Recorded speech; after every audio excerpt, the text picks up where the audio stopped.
بسم اللہ الرحمن الرحیم۔ محترم ناظرین، السلام علیکم ورحمۃ اللہ وبرکاتہ۔ آج کی ویڈیو میں حضور پاک وسلم کی بہن کے بارے میں بات کریں گے۔ حضور پاک وسلم کی کوئی بہن نہیں تھی، لیکن جب آپ سیدہ حلیمہ سعدیہ کے پاس گئے تو وہاں حضور کی ایک رضاعی بہن کا ذکر بھی آتا ہے جو آپ کو لوریاں دیتی تھیں۔ ان کا نام سیدہ شیمہ تھا۔ شام کے وقت جب خواتین کھانا پکانے میں مصروف ہو جاتیں تو بہنیں اپنے بھائی اٹھا کر باہر لے جاتیں، اور ہر بہن کا خیال یہ ہوتا کہ میرے بھائی زمانے میں سب سے زیادہ خوبصورت ہے۔ بنو سعد کے محلے میں بچیاں اپنے بھائی اٹھاتیں، ایک کہتی میرے بھائی جیسا کوئی نہیں، اور دوسری کہتی میرے بھائی جیسا کوئی نہیں۔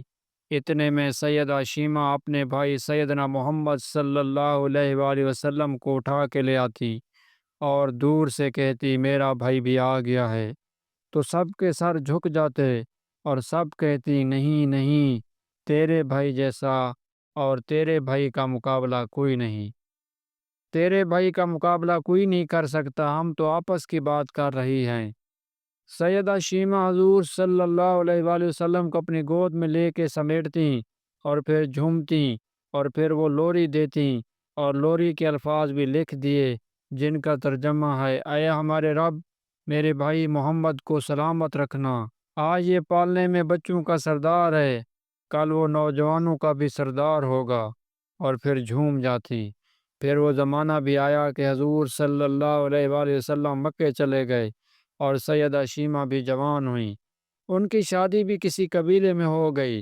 حضور اکرم صلی اللہ علیہ وآلہ وسلم نے اعلان نبوت کیا، 13 سال کا وقت بھی گزر گیا اور آپ صلی اللہ علیہ وآلہ وسلم مدینہ تشریف لے گئے۔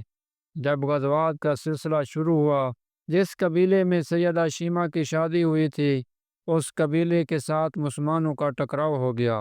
اللہ رب العزت نے مسلمانوں کو فتح عطا کر دی تو اس قبیلے کے چند لوگ صحابہ کرام کے ہاتھوں گرفتار ہو کر قید کر دیے گئے۔ تب وہ لوگ اپنے قیدیوں کو چھڑانے کے لیے فدیہ جمع کرنے لگے۔ قبیلے کے سردار بھی گھر گھر جا کر رقم جمع کر رہے تھے۔ چلتے چلتے وہ سیدہ شیمہ کے گھر پہنچ گئے، جو کہ اپنی عمر کا ایک خاصا حصہ گزار چکی تھیں۔ کہنے لگے کہ اتنا حصہ آپ کا بھی آتا ہے۔ سیدہ شیمہ نے کہا حصہ کس لیے؟ لوگوں نے کہا جو لڑائی ہوئی ہے اور اس میں ہمارے آدمی گرفتار ہو چکے ہیں۔ باتیں کرتے کرتے کسی کے لبوں پر محمد صلی اللہ علیہ وآلہ وسلم کا نام بھی آ گیا، تو سیدہ شیمہ سن کر کہنے لگی اچھا، تو کیا انہوں نے تمہارے لوگ پکڑے ہیں؟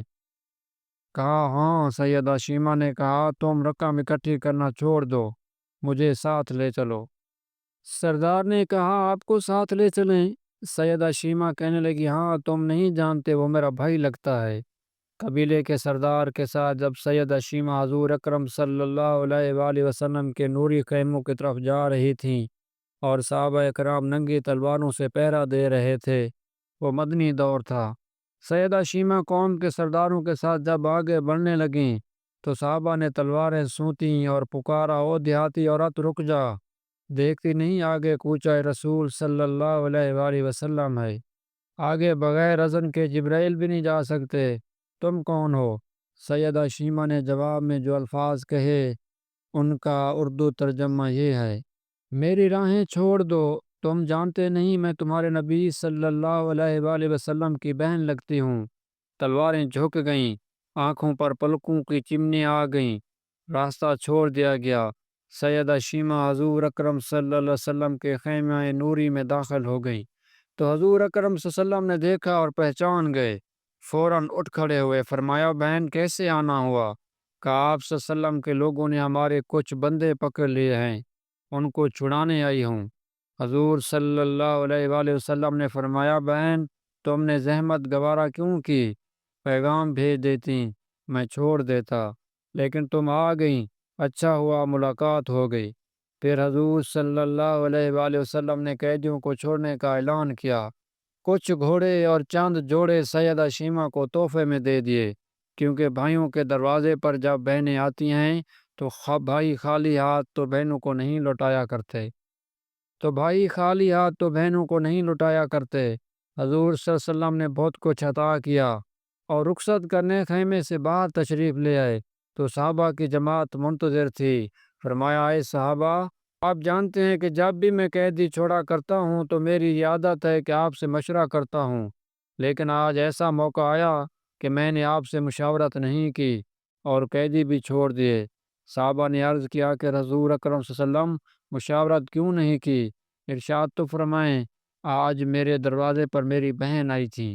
مزید ایسی ایمان افروز ویڈیو سننے کے لیے میرے چینل کو سبسکرائب کریں، ویڈیو کو لائک کریں اور کومنٹ میں حضور صلی اللہ علیہ وآلہ وسلم پر درود پڑھ کر ایک دفعہ درود شریف لکھ دیں۔ جزاک اللہ۔ السلام علیکم ورحمۃ اللہ وبرکاتہ۔